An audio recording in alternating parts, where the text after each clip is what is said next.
So what I'll get the patient to do is just look up for me. Can I get you to, with the weights of your hands, lock in really hard? Good. And then forehead, forearm. I have to do that because I need to create a V. I've got to create a V. Yeah? Now, now, this position, though, with the V, it allows me to just lean my hand down. Now, from this position, guys, I find the structure, keeping my wrist, my elbow, and my shoulder as locked as physically possible.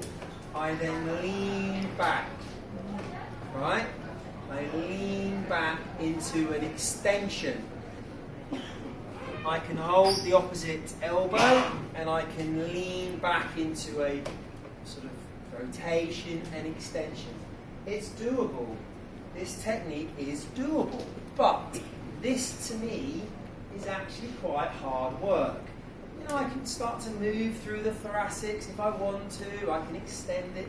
But I've been practicing this a long time. Would I do this in clinical practice? No. I wouldn't. I wouldn't do it because this is actually quite hard work on me when I can elicit the same effects in an easier position in other ways. Like I said just now, you can do a technique in any position you like. You can make it as hard for yourself or as easy for yourself as you like, right? You've got to think, how do I adapt it so it's easy for me? You girls, you know, some of you guys are not going to do this because it's too heavy. Even I'm not going to do it because it's too heavy, right? If we want to mobilise the thoracics in the CT, it's easier to do it seated, or if we're going to do it prone, we're going to do it as a short lever mobilisation, which I'm going to show you in a second. What I think would be quite nice, can you sit up for me and just face that way? If we're going to be mobilising C7T1, the upper thoracics, I have to factor in scapulothoracic, yeah? So CT into scapulothoracic, because the two sort of all work together. It's all very, very similar. Can I just take it? And then just come to me. No, just have a seat and face that. So, we've just been mobilising, reinforced, yeah, into this position. Happy days, very, very nice, great. It's extension, it's a bit of rotation extension, that's fine. But what we can do as well in this position is by placing his hand behind his head, I can lock and create this side bending movement.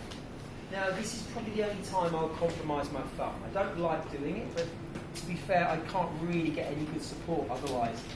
C7T1 is here. I'll bring him back to neutral, and my hand just going to rest on the crack with my thumb contacting the CT, and I'm just applying a little bit of pressure towards me. That's all, just a little bit of pressure.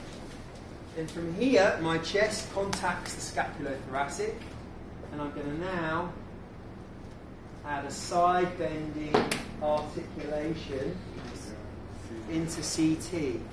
Yeah? C7T1, cervical thoracic junction. This is the transition point between the cervical spine and the thoracic. This is what we call a junction point. And in osteopathy, we have the OAAA, the C0, C1, high C spine, the C7T1, the transition into the thoracics, T12L1, transition into the lumbar, L5S1, transition on the lower portion. We have these, they're classical points, they're transition points, they're where the facets will change.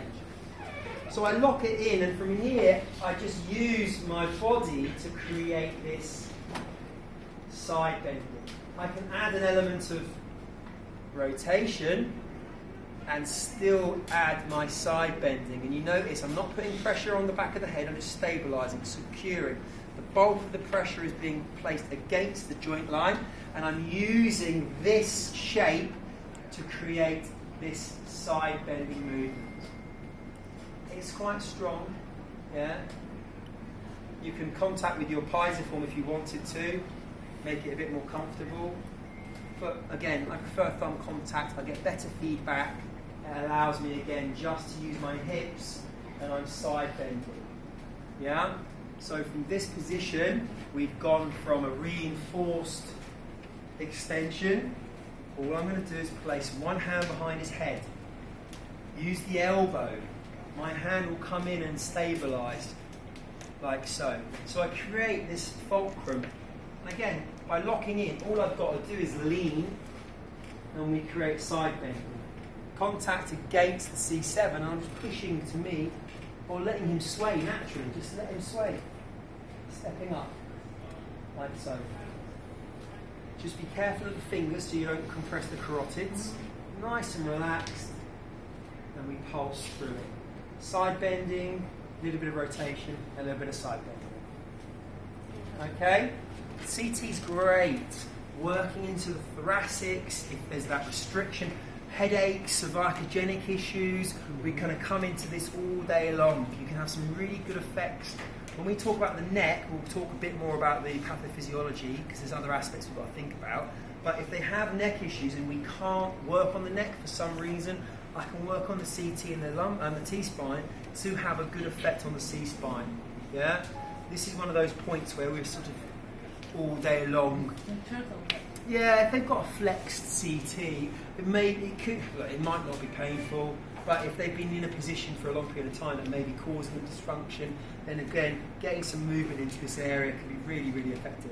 Again, with the rib aspects, if they've got like we talked about respiratory issues, first rib, you know, if the muscular structures are holding it up, scalenes and shit like that, then we can work into this area, mobilise it, and through the mechanism, relax the tissues off and just help things settle down a little bit, you know.